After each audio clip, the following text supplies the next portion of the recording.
Section 4. Hofstadter's Strange Loops. As a final deconstructionist vision of what the self might be, we can look at Douglas Hofstadter's theory of the strange loop.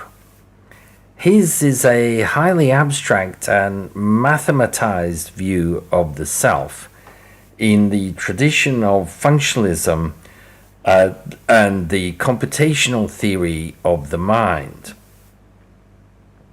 Hofstadter defines a strange loop as, quote, not a physical circuit, but an abstract loop in which the series of stages that constitute the cycling around, there is a shift from one level of abstraction or structure to another, end quote.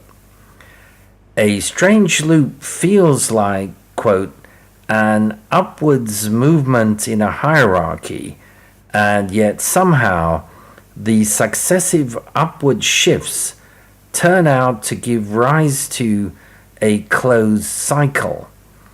That is, despite one's sense of departing ever further from one's origin, one winds up to one's shock exactly where one had started out. In short, a strange loop is a paradoxical level-crossing feedback loop, end quote.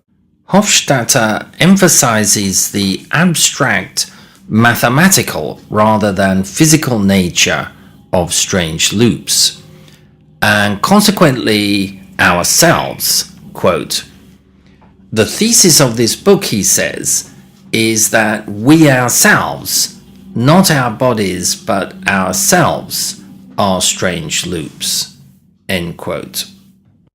As above, Hofstadter also emphasizes the conversion or elevation of raw fields to symbols as crucial to the generation of self and consciousness.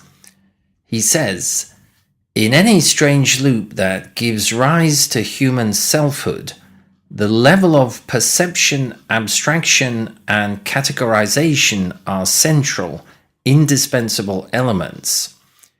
It is the upward leap from raw stimuli to symbols that imbues the loop with strangeness.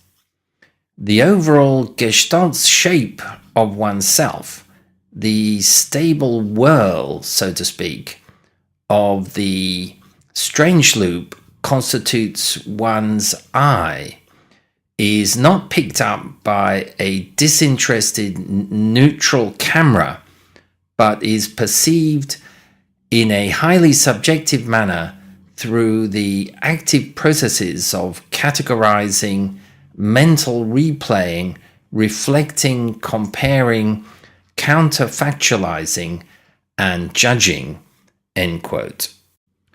Hofstadter tries to convey the peculiar mathematical nature of strange loops by describing how, in twisting back on itself, it violates the rules of hierarchy, which are deeply embedded in our minds.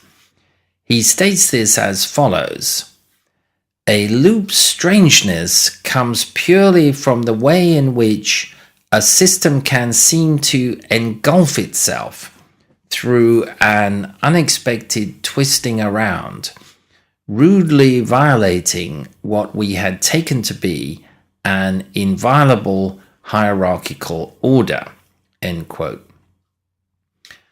The origin of a lot of the ideas behind the concept of the strange loop, Hofstadter attributes to Gödel's theorem. Here is part of his attempt to explain this, quote, if Gödel had concocted a self-affirming formula that cockily asserted of itself, this formula is not provable via the rules of Russell and Whitehead's Principia Mathematica, The strange loopiness resides not in the flip due to the word not, but in the unexpected, hierarchy violating twisting back involving the word this. End quote.